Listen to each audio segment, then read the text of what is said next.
Before we get started with the show, here's a quick word from our sponsor, Global Training Center.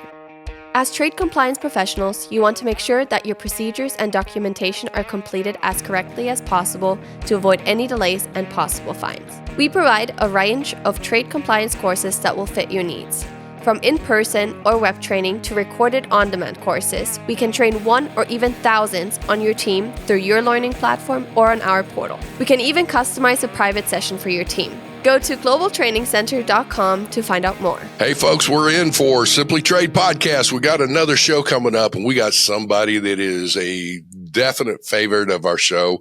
She's been on several times, and she tolerates me. But as we're sitting here looking, Lalo, this is it's been kind of crazy. I am going from I was at a conference the last couple of days down in Little Rock, and I was doing my municipality type functions, learning a whole lot. And believe it or not, I see so many similarities where people are trying to stimulate their economy and, grow things, grow as far as businesses and all. And with that, we get to talking about, supply chains and, the road work they're trying to do with the trucks and all that. And comes back to, just trying to take one step at a time. But I see the same, challenges, in the ports and in countries around the world, and where we're trying to meet different folks and things and all of that and whatever. So it's been, interesting the last few days. Now I'm like shifting gears back into the supply chain here a little bit and whatnot.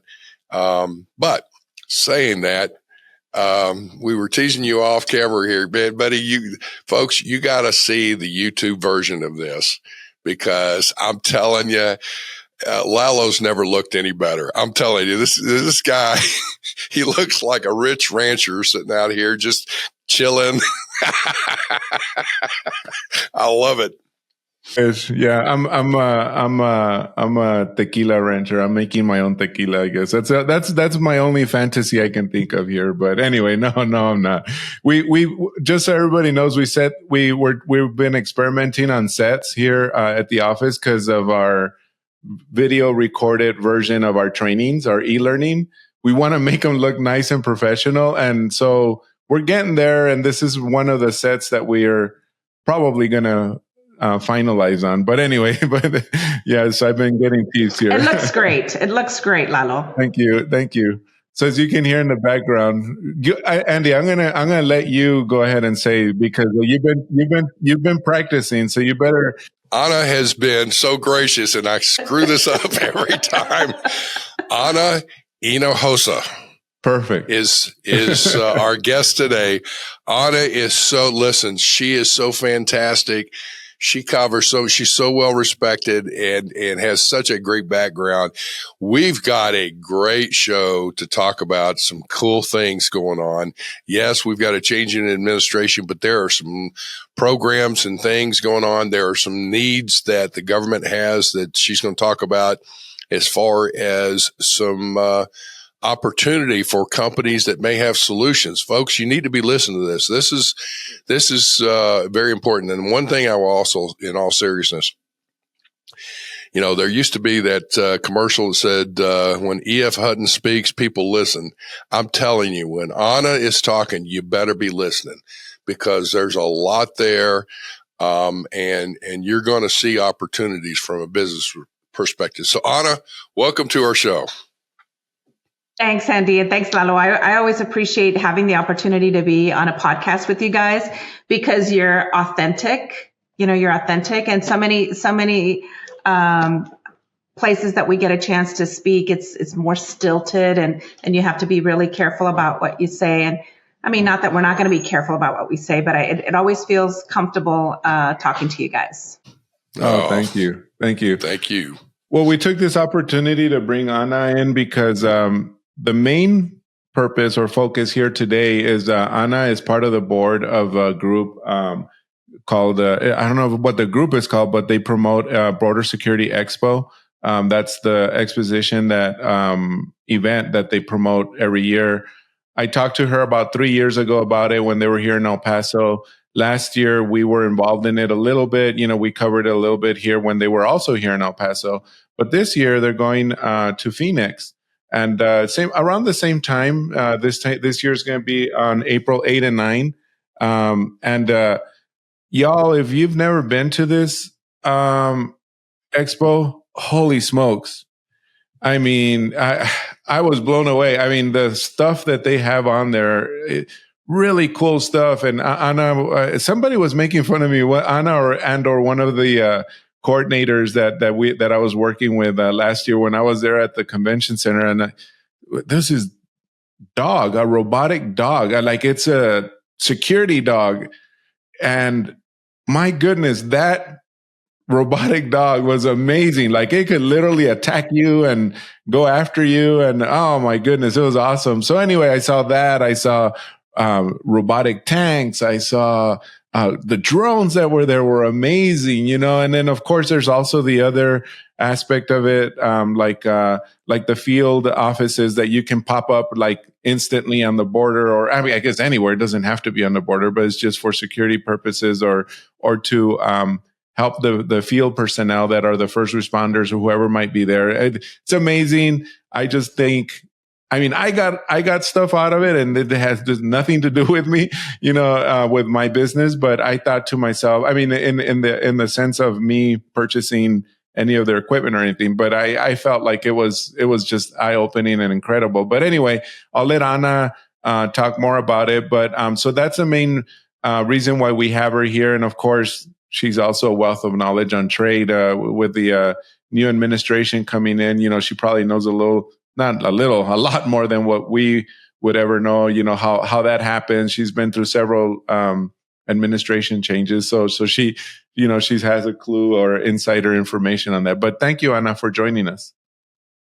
Thank you, Lalo. And Andy, you look like you want to say something.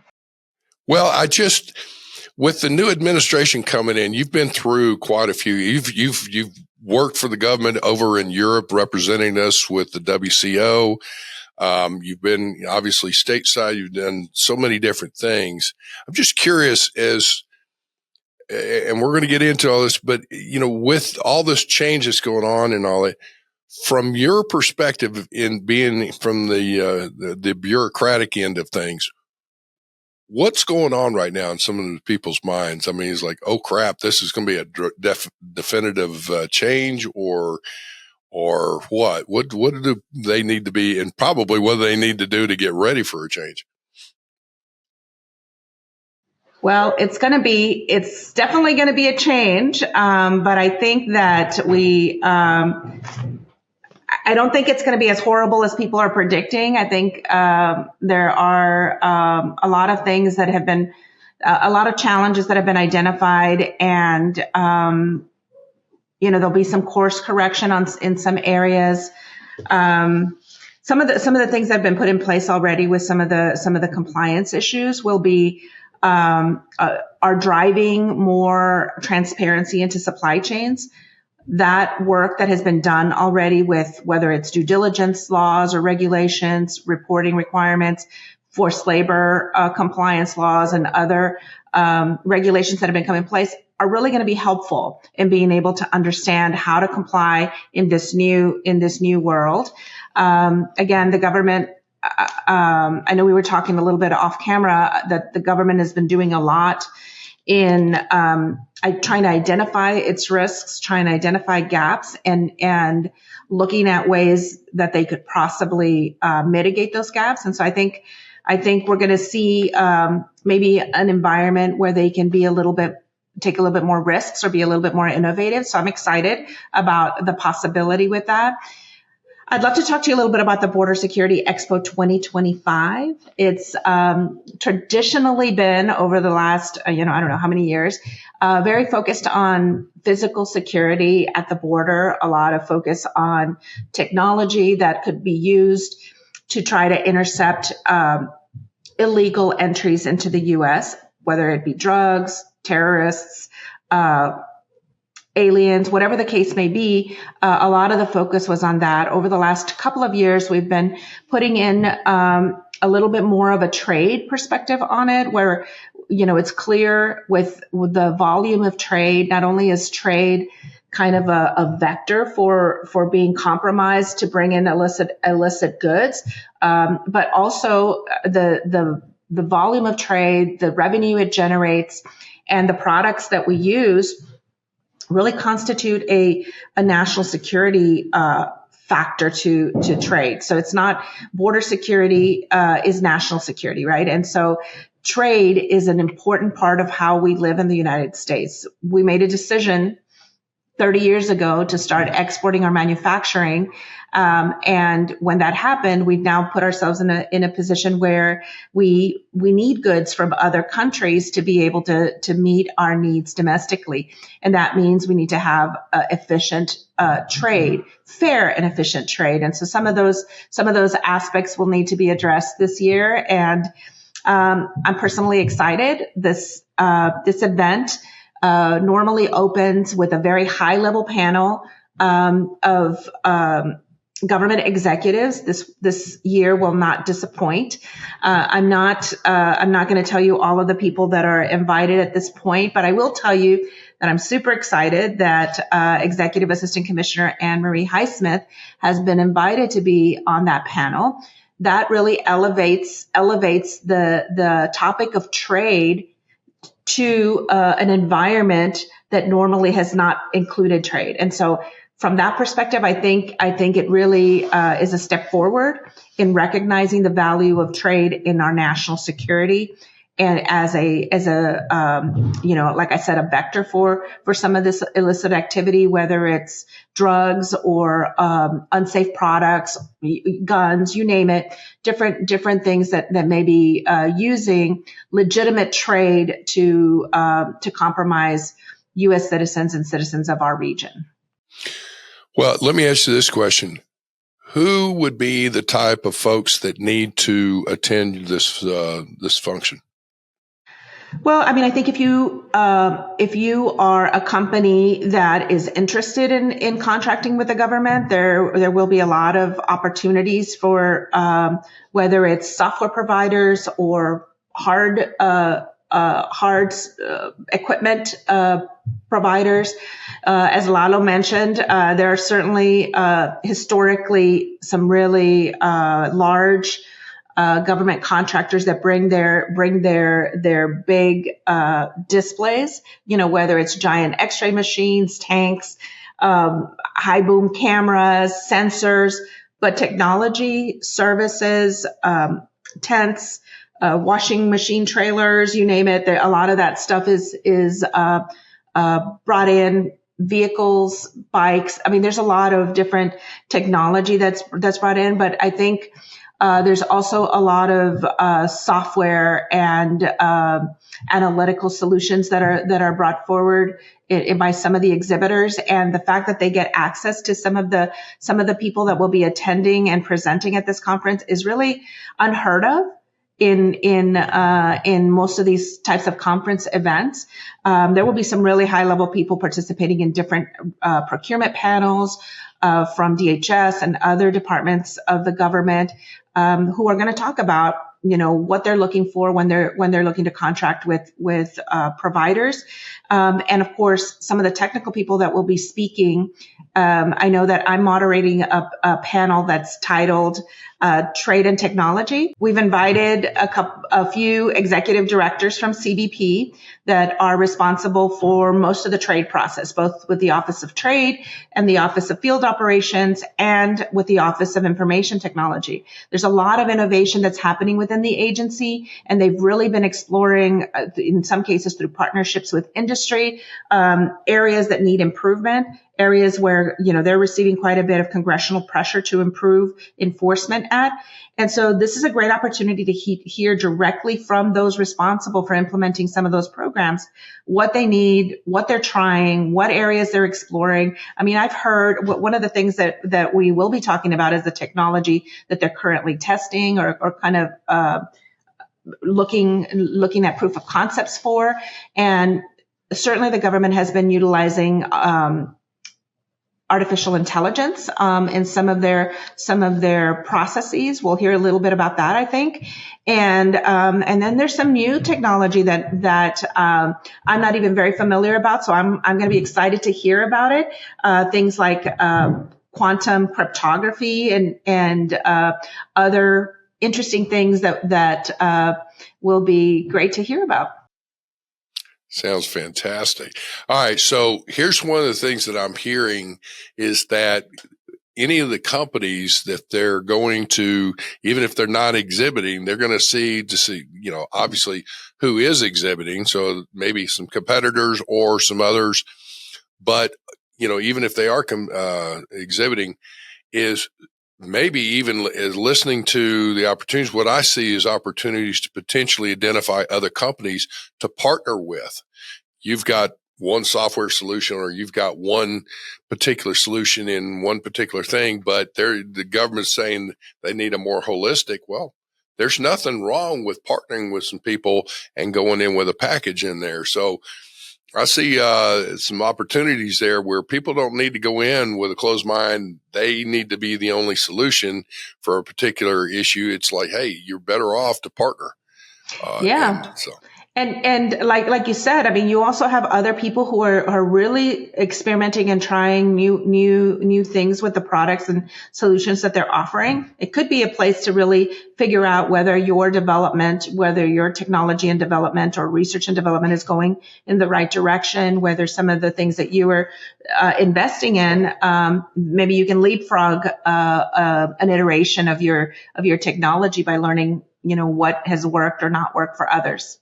Well, even in other areas, Anna, I remember off to the corner there in the exhibit hall, they had this big area where, it might have seemed cool because they were giving you massages and, kind of like stress-free stuff. I don't know if you remember that in the corner last year, but the purpose for them being there was because they are mental health professionals that help.